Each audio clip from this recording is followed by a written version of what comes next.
डोंबिवलीच्या शास्त्रीनगर रुग्णालयातील डॉक्टर आणि नर्सला मारहाण प्रकरणाला आता नवं वळण मिळालंय। या प्रकरणात एकनाथ शिंदे गटाचे नगरसेवक रमेश म्हात्रे यांच्या विरोधात गुन्हा दाखल करण्यात आलाय।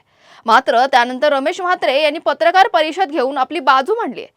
विशेष म्हणजे त्यांनी संबंधित रुग्णाच्या नातेवाईकांनाही माध्यमांसमोर आणत रुग्णालयात नेमकं काय घडलं याबाबत त्यांची भूमिका मांडली।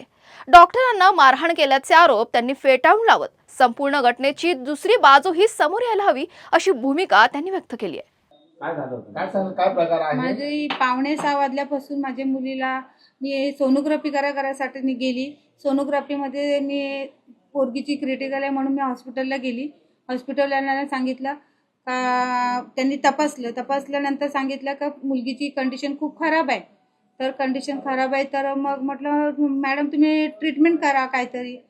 तर मग आमच्याकडे बेडच नाहीये। त्यांचा हा आम्ही जसं 6 वाजल्यापासून आम्ही तिथे जेव्हा गेलोय तेव्हापासून त्यांनी एकच टप्पा धरलेला, तुम्ही सायनला घेऊन जा, इथे बेड नाहीये, ऑक्सिजन लेवल नाहीये, तुम्ही सायनला। मी रिक्वेस्ट केली, त्यांना पाया पडलं का मॅडम आमची कॅपॅसिटी नाहीये तेवढी, बाहेर आम्ही प्रायव्हेटमध्ये पण जाऊ शकत नाही आणि सायनला पूर्ण सायन डुबलेलं आहे, 4-5 घंटे जाणार आणि तोपर्यंत माझ्या मुलीचं काय झालं असतं तर आम्ही काय करू शकतो मॅडम?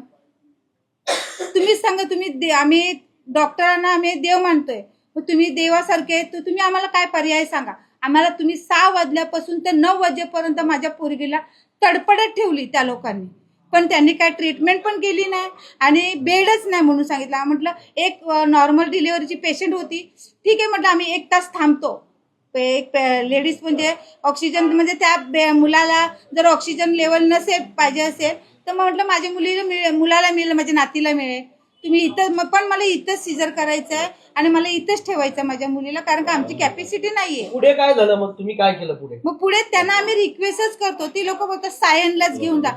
6 वाजल्यापासून ते 9 वाजेपर्यंत त्या लोकांनी एकच टप्पा ठेवला, तुम्ही इथे काहीच नाही। नगरसेवक रमेश म्हात्रे यांना कॉल केला होता, काय नेमकं घडलं पुढे? नंतर मग मला त्यांनी पर्यायच नाही, ते नाहीच बोलायला लागले म्हणून मला फोन करायला लागले। मी दादांकडे खूप रडली, दादा असं बोलतात का सायनला घेऊन जा, पण सायन पूर्ण डुबले, तर आता मी मुलीला काय करू? माझी पोरीचा जीव मध्येच रस्त्यात काय झालं तर मी काय करू? तर मग दादा बोलले का जी डॉक्टर असेल, मॅडम असतील, सर असतील त्यांना फोन द्या। ती लोक फोन पण घ्यायला तयार नाही। पण तुमचा आवाज आहे त्या ठिकाणी, तुम्ही स्पष्ट बोलताय की तुम्ही दादा खूप डेंजर आहेत, दादाच्या नादी लागू नका, आणि तुम्ही पण झटापटी करताय। नाही, झटापट नाही केलेलं आहे। दादांनी जेव्हा दादा त्या मॅडमशी बोलतायत दादा, तर त्या मॅडम ऐकायला तयार नव्हत्या, ती फोनवरतीच बोलत होत्या। तर दादाने काय माझ्याशी बोला मॅडम, तुम्ही फोन नंतर बोला, मला सीएम मॅडमचा कुठला नंबर द्या, ते दादा बोलतायत त्यांच्याशी। दादा अश्लील शिवाय एका महिला डॉक्टरला देतात, त्या तुमच्या समोर देतात, हे योग्य वाटलं का तुम्हाला? योग्य नाही वाटलं, पण माझी मुलगी तडपडत होती ना, ते तुम्ही बघितलात नाही।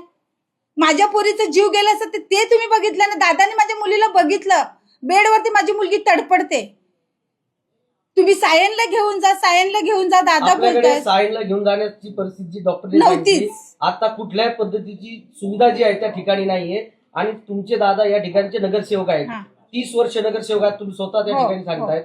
मग एवढ्या वर्ष का सुविधा झाली नाही त्या हॉस्पिटलमध्ये? मग दादांनीच तर त्या ऑक्सिजन लेवलच्या पेट्या कोणी सुविधा केल्यात?